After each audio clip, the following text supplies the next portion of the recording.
Hello, আমি Biswajit sir. আমার এই অনলাইন ক্লাসে তোমাদের সকলকে স্বাগত জানাই। আজকে এই ভিডিওতে আমি ক্লাস 12-এর ইতিহাসের অষ্টম অধ্যায়ের আরও কিছু বিষয় নিয়ে তোমাদের সাথে আলোচনা করব। এর আগে এই অধ্যায়ের 3টা ভিডিও তোমাদের দিয়েছিলাম, সেখানে একাধিক বিষয় নিয়ে আলোচনা করেছি। আজকে তার শেষ পর্ব, যা অবশিষ্ট অংশ আছে তা এই পর্বেই আমি আলোচনা করব। তো মূল আলোচনা শুরু করবার আগে তোমাদের একটু মনে করিয়ে দিই, তোমরা যারা এখনও আমার চ্যানেলটিকে সাবস্ক্রাইব করোনি তারা সাবস্ক্রাইব করে রাখতে পারো, আর ভিডিওটি ভালো লাগলে পরে একটু লাইক করো ও শেয়ার করো। চলো শুরু করি আজকের মূল আলোচনা। প্রথমে আমরা দেখব ভারতের অর্থনৈতিক সংগঠন। ভারতবর্ষ যখন স্বাধীন হয়েছিল তখন ভারতবর্ষ একাধিক সমস্যায় জড়িয়ে পড়েছিল। সেই সমস্যাগুলির মধ্যে অন্যতম কয়েকটা সমস্যা হলো আর্থিক সংকট। দীর্ঘ 200 বছর ব্রিটিশ সরকার আমাদের ভারতবর্ষকে শোষণ করে, ফলে ভারতবর্ষ আর্থিক দিক থেকে একেবারেই দুর্বল হয়ে পড়ে। ভারতবর্ষ যখন স্বাধীন হয় তখন তা পৃথিবীর অন্যতম একটি দরিদ্র দেশ ছিল। এই অবস্থা থেকে ভারতবর্ষকে বের করে আনবার জন্য ভারত সরকার একাধিক পদক্ষেপ নিয়েছে। তারপরে আরও কিছু সমস্যা ছিল, যেমন খাদ্য সংকট। দেশ যখন ভাগ হয়ে যায় তখন কৃষি জমিগুলি বেশিরভাগই পাকিস্তানের হাতে চলে যায়। সিন্ধু উপত্যকা, যেখানে প্রচুর গম চাষ হয়, পদ্মা নদীর উপত্যকা, যেখানে প্রচুর ধান চাষ হয়, এই ধান ও গম উৎপাদনের প্রধান জমিগুলি পাকিস্তানের হাতে চলে যাওয়ায় ভারতবর্ষে খাদ্য উৎপাদন অনেক কমে যায় এবং প্রবল খাদ্য সংকট দেখা দেয়। এছাড়াও ছিল উদ্বাস্তু সমস্যা। দেশ যখন ভাগ হয়ে যায় তখন পাকিস্তানে যে সমস্ত হিন্দু, শিখ ও বৌদ্ধরা বাস করত তাদের ওপর সেখানকার মুসলিম সরকার চরম অত্যাচার শুরু করে। তারা সেই দেশ ছেড়ে চলে আসে আমাদের ভারতবর্ষে উদ্বাস্তু হয়ে। ফলে ভারতবর্ষে তাদের খাদ্য, বাসস্থান, কর্মসংস্থান, শিক্ষা ও চিকিৎসার ক্ষেত্রে প্রবল সংকট দেখা দেয়। এছাড়াও আরও প্রধান সংকটগুলি ছিল শিল্প সংকট। যেহেতু কৃষি জমিগুলি পাকিস্তানের হাতে চলে যায়, ফলে কাঁচামালের অভাব দেখা দেয়। কাঁচামালের অভাবের ফলে কৃষিভিত্তিক যে সমস্ত শিল্পগুলো ভারতবর্ষে ছিল, যেমন পাট শিল্প, আখ শিল্প, তাই তো ময়দা শিল্প, এই সমস্ত যে শিল্পগুলি ছিল, এই সমস্ত শিল্পক্ষেত্রে প্রবল মন্দা দেখা দেয়। শুরু হয় শ্রমিক ছাঁটাই ও দেশে বেকারত্বের সংখ্যা অনেক পরিমাণে বেড়ে যায়। এই প্রধান সমস্যাগুলি ছাড়াও ছিল ভারতবর্ষে শিক্ষার অভাব, চিকিৎসার অভাব ইত্যাদি নানা সংকটে আমাদের ভারত সরকার জড়িয়েছিল।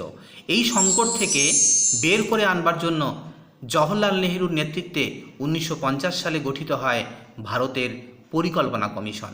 এই কমিশনই বিভিন্ন পরিকল্পনার মধ্য দিয়ে ভারতবর্ষকে এই আর্থিক দুরবস্থা থেকে বের করে নিয়ে এসেছিল। তো এই যে আর্থিক পরিকল্পনা কমিশন, এটা কিন্তু একদিনে গড়ে ওঠেনি। এর পেছনে বেশ কিছু দিনের পরিকল্পনা ছিল। 1927 সালে রাশিয়াতে প্রথম পরিকল্পিত অর্থনীতি প্রণীত হয়েছিল। ভারতের যে তখনকার যুগের নেতারা ছিল তারা রাশিয়ার এই পরিকল্পিত অর্থনীতির দ্বারা খুবই অনুপ্রাণিত হয়েছিল। তখনকার দিনে একজন বিশিষ্ট লেখক স্যার এম বিশ্বেশ্বরাইয়া তার প্ল্যান্ড ইকোনমি ফর ইন্ডিয়া গ্রন্থে লিখেছেন যে ভারতবর্ষ স্বাধীন হওয়ার পর যদি ভারতে রাশিয়ার মতো পরিকল্পিত অর্থনীতি গ্রহণ করে তাহলে ভারতের অর্থনীতিকে একটা সুদৃঢ় ভিত্তির ওপর প্রতিষ্ঠা করা যাবে। শুধু তিনিই নয়, পরবর্তীকালে 1938 সালে ভারতের নেতারা, বিশেষ করে সুভাষচন্দ্র বোস, জওহরলাল নেহরু, আরও কয়েকজন বিশিষ্ট নেতা ছিলেন যারা জাতীয় পরিকল্পনা কমিটি গঠন করে রাশিয়ার মতো পরিকল্পিত অর্থনীতি গ্রহণের প্রচেষ্টা করে। কিন্তু যখন ভারতবর্ষের স্বাধীনতা আন্দোলন প্রবল আকারে ছিল বলে তখন এই কমিটি বিশেষ কার্যকর বা বিশেষ কোনো ভূমিকা গ্রহণ করতে পারেনি। তারপর ভারতবর্ষ স্বাধীনতা হওয়ার ঠিক আগে 1944 সালে ভারতবর্ষে যে শিল্পপতিরা ছিল, টাটা, বিড়লা, আরও যে সমস্ত বড় বড় শিল্পপতিরা ছিল, তা টাটা প্ল্যান নামে একটি পরিকল্পনা গঠন করে, যার উদ্দেশ্য ছিল বোম্বাই শহরে শিল্পের বিকাশ ঘটানো। এবং ভারতবর্ষ স্বাধীন হওয়ার পর 1948 সালে ভারত সরকার নতুন শিল্পনীতি গ্রহণ করে। এই নতুন শিল্পনীতিতে ভারতবর্ষে রাশিয়ার মতো মিশ্র অর্থনীতি কার্যকর হয়। মিশ্র অর্থনীতি মানে দেশের আর্থিক উন্নয়নের দায়িত্ব সরকারি ও বেসরকারি উদ্যোগের মধ্যে যখন ভাগ করে দেওয়া হয় তখন তাকে বলা হয় মিশ্র অর্থনীতি। অর্থাৎ দেশে সরকারি প্রতিষ্ঠানও থাকবে, আবার পাশাপাশি বেসরকারি প্রতিষ্ঠানও সমানভাবে কাজ করার অধিকার পাবে। এই যে বিশেষ অর্থনীতি ভারত সরকার গ্রহণ করেছিল তাকেই বলা হয় মিশ্র অর্থনীতি। তো পরিকল্পনা কমিশন গঠিত হয়েছিল কবে? আমরা দেখলাম 1950 সালে গঠিত হয়েছিল। মোট 11 জন সদস্য নিয়ে প্রথম ইন্ডিয়ান প্ল্যানিং কমিশন গঠিত হয়েছিল। প্রধানমন্ত্রী হতেন হচ্ছে গিয়ে সভাপতি। জওহরলাল নেহরু ছিলেন এই প্ল্যানিং কমিশনের প্রথম সভাপতি। এছাড়াও ভারতবর্ষের অর্থমন্ত্রী, স্বরাষ্ট্রমন্ত্রীরাও এই কমিশনের অন্যতম সদস্য ছিলেন। এই কমিশনের কাজকর্মগুলি দেখাশোনা করবার জন্য একাধিক বিভাগ ছিল, যেমন সাধারণ বিভাগ, বিষয় বিভাগ, সমন্বয় বিভাগ ইত্যাদি। তো এই কমিশনের প্রধান লক্ষ্য ছিল স্বনির্ভর অর্থনীতির ভিত্তি স্থাপন করা, অর্থাৎ ভারতবর্ষকে একটা আত্মনির্ভরশীল দেশে পরিণত করা, জাতীয় আয় বৃদ্ধি করা, দেশে যে বেকারত্ব তা দূর করে কর্মসংস্থানের ব্যবস্থা করা এবং সমাজতান্ত্রিক রাষ্ট্রীয় কাঠামো গঠনের পথটাকে প্রশস্ত করা। জওহরলাল নেহরু, সুভাষচন্দ্র বোস এরা সবাই রাশিয়ার সমাজতন্ত্রের দ্বারা অনুপ্রাণিত হয়েছিলেন। তাই তারা চেয়েছিলেন ভারতবর্ষ এইরকমই হচ্ছে একটা রাষ্ট্রীয় কাঠামো গড়ে উঠুক। প্ল্যানিং কমিশনের মধ্য দিয়ে সেই সমাজতান্ত্রিক রাষ্ট্রীয় কাঠামোর গঠনের যে পথ তাকেই তারা প্রশস্ত করতে চেয়েছিল। এরপর আমরা দেখব প্রথম পঞ্চবার্ষিকী পরিকল্পনা। এটা কবে গ্রহণ করা হয়েছিল? 1951 থেকে 56 সালে। লক্ষ্য ছিল আর্থিক সংকট দূর করা, জাতীয় আয় বৃদ্ধি করা এবং মানুষের জীবনযাত্রার মান উন্নয়ন করা। এই উদ্দেশ্য নিয়েই প্রথম পঞ্চবার্ষিকী পরিকল্পনাটা গড়ে তোলা হয়েছিল। তো এই পঞ্চবার্ষিকী পরিকল্পনা ব্যয় ধরা হয়েছিল 2378 কোটি টাকা এবং কৃষি, সেচ, শক্তি উৎপাদন, পরিবহন, পুনর্বাসন এই সমস্ত বিষয়ের ওপর এই পরিকল্পনাতে বিশেষ গুরুত্ব বা জোর দেওয়া হয় এবং এই পরিকল্পনা বেশ কিছু ক্ষেত্রে সাফল্যও পেয়েছিল। যেমন জাতীয় আয়ের পরিমাণ অনেকটা বেড়ে গেছিলো 18%, মাথাপিছু আয়ও প্রায় 10% মতো বেড়ে গেছিলো, কৃষি উৎপাদন 22% মতো বেড়ে গেছিলো, শিল্প উৎপাদন 39% মতো বেড়েছিল। এছাড়াও সেচ ব্যবস্থা, বিদ্যুৎ উৎপাদন, পরিবহন ব্যবস্থার ক্ষেত্রেও যথেষ্ট উন্নতি এসেছিল। তবে সব ক্ষেত্রে যে সাফল্য পেয়েছিল তা কিন্তু নয়, এর কিছু ব্যর্থতাও ছিল। যেমন এই পরিকল্পনা কমিশনে যে ব্যয় ধরা হয়েছিল 2378 কোটি টাকা, এই টাকা সম্পূর্ণ ব্যয় করা যায়নি, তাই তো? এবং শিল্পক্ষেত্রে খুব একটা বেশি অগ্রগতি হয়নি। তাহলে এই গেল প্রথম পঞ্চবার্ষিকী পরিকল্পনা। এর যে পরিকল্পনাটা ব্যর্থতা কিছু থাকলেও বা ত্রুটি কিছু থাকলেও এর কিন্তু গুরুত্বকে আমরা কখনো অস্বীকার করতে পারি না। এর ফলে ভারতবর্ষের অর্থনীতিতে যে একটা স্থিতাবস্থা ছিল, সেই স্থিতাবস্থা দূর হয়ে অর্থনীতিতে গতি আসে আর পরিকল্পিত অর্থনীতির পথ প্রশস্ত হয়। মানে এই পরিকল্পনা অনেক ক্ষেত্রেই সফল হয়েছিল। তাই সরকার সিদ্ধান্ত নেয় আগামীতে ভারতবর্ষের অর্থনৈতিক উন্নয়নের জন্য আরও একাধিক পরিকল্পনা গ্রহণ করা হবে। আর এই পরিকল্পনার সাফল্যে জওহরলাল নেহরুর যে গুরুত্বটা অনেকটা বেড়ে যায় এবং কংগ্রেস দলের জনপ্রিয়তাটা হচ্ছে কি অনেক বাড়ে, যার ফলে স্বাধীনতার পর প্রায় অনেক বছর ভারতবর্ষে কংগ্রেস দলই সরকার গঠন করেছিল বা জনগণের কাছে তারাই সবথেকে গ্রহণযোগ্য দল ছিল। এরপর আমাদের কয়েকটা বিষয় একটু জেনে রাখতে হবে। প্রথম আসছে PL 480 প্রকল্প কি? স্বাধীনতার পর ভারতে যখন প্রবল খাদ্য সংকট দেখা দেয় তখন আমেরিকা শান্তির জন্য খাদ্য কর্মসূচি বলে একটা কর্মসূচি গ্রহণ করেছিল। এই কর্মসূচি মারফত তারা পৃথিবীর দরিদ্র দেশগুলিকে অর্থের বিনিময়ে খাদ্য সরবরাহ করত। তো ভারতবর্ষ হচ্ছে গিয়ে এই কর্মসূচির আওতায় এসেছিল এবং ভারতবর্ষকে তারা অর্থের বিনিময়ে খাদ্য পাঠাতে থাকে। তাদের এই পরিকল্পনাটা PL 480 পরিকল্পনা নামে পরিচিত। এরপর আমরা দেখব নেহেরু মহলানবিশ মডেল কী জিনিস। ISI মানে ইন্ডিয়ান স্ট্যাটিস্টিক্যাল ইনস্টিটিউটের পরিসংখ্যানবিদ ছিলেন প্রশান্তচন্দ্র মহলানবিশ। তিনি 1955 সালে দ্বিতীয় পঞ্চবার্ষিকী পরিকল্পনার একটা রূপরেখা তৈরি করেছিল। জওহরলাল নেহরু সেই যে পরিকল্পনার রূপরেখাটাকে কিছুটা পরিবর্তন করে তারপর তাকে বাস্তবে প্রয়োগ করেছিল। তাই এই দ্বিতীয় পঞ্চবার্ষিকী পরিকল্পনার এই যে রূপরেখাটা যেটা তৈরি করেছিল মহলানবিশ এবং জওহরলাল নেহরু তাকে কিছুটা পরিবর্তন করে বাস্তবে প্রয়োগ করেছিল, এটাকেই নেহেরু মহলানবিশ মডেল বলে পরিচিত। তাই তো এই দেখে নেহেরু, জওহরলাল নেহরুকে তো আমরা সবাই চিনি, আর এই হলেন হচ্ছে কি প্রশান্তচন্দ্র মহলানবিশ, যিনি ইন্ডিয়ান স্ট্যাটিস্টিক্যাল ইনস্টিটিউটের একজন বিখ্যাত পরিসংখ্যানবিদ ছিলেন। এই দুজনের নেতৃত্বেই দ্বিতীয় পঞ্চবার্ষিকী পরিকল্পনাটা গৃহীত হয়েছিল। এরপরে আমরা দেখব দ্বিতীয় পঞ্চবার্ষিকী পরিকল্পনা। এটা সময়কাল ছিল 1956 থেকে 61 সাল পর্যন্ত।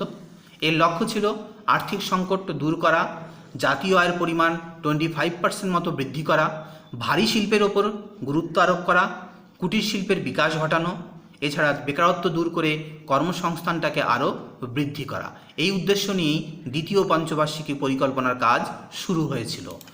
এরপর দেখো, এই পরিকল্পনার ব্যয় ধরা হয়েছিল 4,800 কোটি টাকার মতো। এবং কোন কোন বিষয়ের ওপর গুরুত্ব দেওয়া হয়েছিল? ভারী শিল্প, কুটির শিল্প, প্রযুক্তিবিদ্যার বিকাশ, এই সমস্ত ক্ষেত্রের ওপর সরকার বিশেষ গুরুত্ব আরোপ করেছিল। ঠিক আছে, তো এই যে দ্বিতীয় পঞ্চবার্ষিকী পরিকল্পনা অনেক ক্ষেত্রেই কিন্তু সফল হয়েছিল। জাতীয় আয় প্রায় 20% মতো বেড়ে যায়, মাথাপিছু আয় 31.2% মতো বাড়ে, কৃষি উৎপাদন আগের থেকে অনেকটা বাড়ে, এবং এই সময় দুর্গাপুর, ভিলাই আর রৌড়কেল্লায় 3টা ইস্পাত কারখানা গড়ে উঠেছিল। এছাড়া বিদ্যুৎ উৎপাদন অনেকটা বেড়েছিল, পরিবহন ব্যবস্থা যথেষ্ট উন্নত হয়েছিল। কিন্তু সব ক্ষেত্রেই তারা সাফল্য পেয়েছিল এমন কোনো কথা নেই, তারা অনেক ক্ষেত্রে ব্যর্থও হয়েছিল। যেমন 4,800 কোটি টাকা ব্যয় ধরা হয়েছিল, তা সম্পূর্ণ অর্থ ব্যয় করা যায়নি। আর কৃষির অগ্রগতি কিছুটা হয়েছে ঠিকই, কিন্তু আশানুরূপ হয়নি। এছাড়া কয়লা ও ইস্পাত উৎপাদনও অনেক কম ছিল, ফলে ভারী শিল্পের যে খুব একটা বিকাশ হয়েছিল তাও কিন্তু বলা যায় না। এই যে ব্যর্থতা সত্ত্বেও এর গুরুত্বকে কিন্তু আমরা কখনো অস্বীকার করতে পারবো না। এই পরিকল্পনায় শক্তি উৎপাদন যথেষ্ট পরিমাণে বৃদ্ধি পেয়েছিল, এবং শক্তি উৎপাদন বলতে বিদ্যুৎ উৎপাদন, ভারী শিল্প আর শিল্প প্রযুক্তি যথেষ্ট বিকশিত হয়েছিল। 3টা বড় বড় কারখানা গড়ে উঠেছিল দুর্গাপুর, রাউরকেল্লা, ভিলাইতে। অন্তত 90 লক্ষ মানুষের কর্মসংস্থান হয়েছিল। তার মানে বেকার সমস্যাটাকে অনেকটা দূর করতে এই কমিশন পেরেছিল। এরপর আমাদের জানতে হবে ভারতের অর্থনৈতিক সংক্রান্ত কিছু গুরুত্বপূর্ণ তথ্য। মানে এই মূলত দুটো পরিকল্পনা কমিশন ছাড়াও আরও কিছু বিষয় থেকে পরীক্ষায় প্রশ্ন আসে, তাই সেই সমস্ত তথ্যগুলোও আমাদের একটু জেনে রাখতে হবে। যেমন তৃতীয় পঞ্চবার্ষিকী পরিকল্পনা চলাকালে ভারতবর্ষের সাথে চীনের যুদ্ধ হয়েছিল 1962 সালে, আর ভারতবর্ষের সাথে পাকিস্তানের যুদ্ধ হয়েছিল 1965 সালে। এই দুটি যুদ্ধের কারণে তৃতীয় পঞ্চবার্ষিকী পরিকল্পনা অনেক ক্ষেত্রেই সফল হতে পারেনি। এরপরে ভারতে মোট পঞ্চবার্ষিকী পরিকল্পনা হয়েছিল কয়টি? 12টি। মোট 12টি পরিকল্পনা 2017 সাল পর্যন্ত মোট 12টি পরিকল্পনা গৃহীত হয়েছিল। তারপর থেকে এই পরিকল্পনা সরিয়ে দেওয়া হয়। ভারতে প্রযুক্তিবিদ্যা প্রতিষ্ঠান হলো IIT, Indian institute of technology, এর সংক্ষিপ্ত নাম আইআইটি। 1951 সালে প্রথম খড়গপুরে একটা আইআইটি গঠিত হয়েছিল। তার পরবর্তীকালে মাদ্রাজ, বোম্বাই, কানপুর, দিল্লি প্রভৃতি স্থানেও আইআইটি গড়ে ওঠে। ভারতবর্ষের প্রযুক্তিবিদ্যার বিকাশে এই প্রতিষ্ঠানগুলির গুরুত্ব অপরিসীম। এরপর আমরা জানতে হবে পরমাণু শক্তি কমিশন কবে গঠিত হয়েছিল। 1948 সালে হোমি জাহাঙ্গীর ভাবা তার সভাপতিত্বে গঠিত হয়েছিল পরমাণু কমিশন। এই যে হোমি জাহাঙ্গীর ভাবা, এই নেতৃত্বেই ভারতবর্ষের পরমাণু কমিশনটা গঠিত হয়েছিল। এরপর আমরা দেখব আরও কিছু তথ্য। ভারতের প্রথম 3টি ইস্পাত কারখানা কখন গড়ে ওঠে? প্রথম 3টি ইস্পাত কারখানা গড়ে উঠেছে দ্বিতীয় পঞ্চবার্ষিকী পরিকল্পনায়। রাউরকেল্লা স্থাপিত হয়েছিল 1953 সালে জার্মানির সহযোগিতায়। দুর্গাপুর স্থাপিত হয়েছিল 1956 সালে ব্রিটেনের সহযোগিতায়। আর ভিলাই ইস্পাত কারখানা গড়ে উঠেছিল 1957 সালে রাশিয়ার সহযোগিতায়। এখান থেকে প্রশ্ন আসে অনেক, যেমন বলে ভিলাই ইস্পাত কারখানা কাদের সহযোগিতায় গড়ে উঠেছিল? তখন লিখবা রাশিয়ার সহযোগিতায়। এরপর আমরা দেখব ভারতের মহাকাশ কর্মসূচির জনককে, ডক্টর বিক্রম সারাভাই। হয়তো ভারতের মহাকাশ গবেষণা সংস্থা হলো ISRO, Indian Space Research Organisation. প্রথমে ছিল এটি শ্রীহরিকোটায়, তারপর এখন এর প্রধান অফিস স্থাপন করা হয়েছে বেঙ্গালুরুতে। এই বিক্রম সারাভাইয়ের নেতৃত্বেই প্রথম ভারতবর্ষে মহাকাশ কর্মসূচি শুরু হয়েছিল। এরপর আমরা দেখব ভারতে প্রথম পরমাণু বোমা পরীক্ষা হয় 1974 সালে 18ই মে। আর সবুজ বিপ্লব কী জিনিস? রাসায়নিক সার, কীটনাশক, উন্নত বীজ, জলসেচ ও আধুনিক যন্ত্রপাতির সাহায্যে কৃষি উৎপাদন বহুগুণ বাড়িয়ে তোলার যে প্রক্রিয়া তা সবুজ বিপ্লব নামে পরিচিত। ডক্টর উইলিয়াম গ্যাড প্রথম এই সবুজ বিপ্লব কথাটা ব্যবহার করেছিল। 1960-এর দশকে ভারতবর্ষেও এই কর্মসূচি গ্রহণ করা হয়। প্রথম হচ্ছে গিয়ে গম উৎপাদনের ক্ষেত্রে ভারতবর্ষে ব্যাপক বিপ্লব চলে আসে, তাই সবুজ বিপ্লবটা ভারতবর্ষে গম বিপ্লব নামেও অনেকের কাছে পরিচিত। এরপর আমরা দেখব হচ্ছে ভারতের বেতার সম্প্রচার কবে শুরু হয়। 1927 সাল থেকে ভারতবর্ষে বেতার মানে রেডিও সম্প্রচার শুরু হয়। আর ভারতবর্ষের টেলিভিশন সম্প্রচার শুরু হয় 1959 সাল থেকে। ডিসকভারি অফ ইন্ডিয়া একটা বিশেষ গ্রন্থ জওহরলাল নেহরু লিখেছিলেন এটা। এই গ্রন্থে তিনি ভারতবর্ষের সমাজতান্ত্রিক কাঠামো কীভাবে গঠন করা যাবে তা নিয়ে বিস্তৃত আলোচনা করেছেন। আর ভারতবর্ষ যখন স্বাধীন হয়েছিল তখন ভারতবর্ষে বেশ কিছু কৃষক আন্দোলন হয়েছিল। তার মধ্যে অন্যতম হলো তেভাগা আন্দোলন। 1946 থেকে 1949 সাল পর্যন্ত এটি চলে। এই আন্দোলন হয়েছিল মূলত আধিয়ার যারা নিত জমি তারা হচ্ছে গিয়ে উৎপন্ন ফসলের 3 ভাগের 2 ভাগের দাবিতে তারা হচ্ছে এই আন্দোলনটা শুরু করেছিল। ভারতবর্ষে 1951 আর 55 সালে দুটি আইন পাস হয়েছিল। এই আইন দ্বারা ভারতবর্ষের জমিদারি প্রথা বিলোপ করা হয়। এরপর হচ্ছে কি আমাদের আরেকটা বিশেষ জিনিস জানতে হবে, তা হচ্ছে অর্থনৈতিক উদারীকরণ নীতি। ভারতবর্ষে 90-এর দশকে আবার হচ্ছে আর্থিক সংকট দেখা দেয়। তখন হচ্ছে ভারতবর্ষের প্রধানমন্ত্রী ছিলেন পিভি নরসিংহ রাও আর অর্থমন্ত্রী ছিলেন ডক্টর মনমোহন সিং।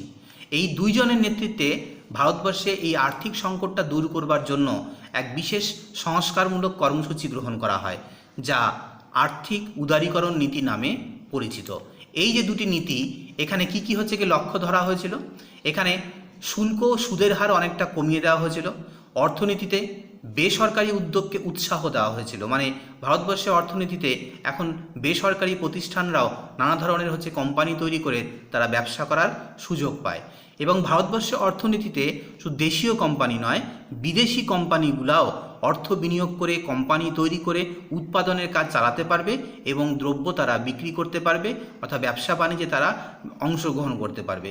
অর্থাৎ ভারতবর্ষের অর্থনীতিটা বিদেশি কোম্পানিদের জন্য বা বিদেশি আর্থিক প্রতিষ্ঠানদের জন্য খুলে দেওয়া হয় এবং মুদ্রাস্ফীতি নিয়ন্ত্রণের জন্য আরও একাধিক পদক্ষেপ নেওয়া হয়েছিল। তাহলে এইভাবে আর্থিক সংস্কারমূলক কর্মসূচি গ্রহণ করে 1991 সালে পিভি নরসিংহ রাও অর্থমন্ত্রী ডক্টর মনমোহন সিং ভারতবর্ষের দুর্বল অর্থনীতিকে আবার মজবুত করবার জন্য বিশেষ কিছু পদক্ষেপ নিয়েছিল।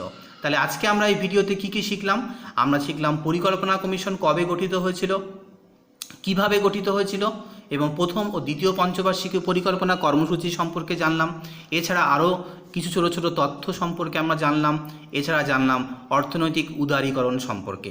তাহলে এই ভিডিওটি তোমাদের ভালো লাগলে পরে তোমরা একটু লাইক করো এবং তোমরা সকলকে শেয়ার করো। যারা এখনও আমার চ্যানেলটিকে সাবস্ক্রাইব করোনি তারা চ্যানেলটি সাবস্ক্রাইব করে রাখতে পারো।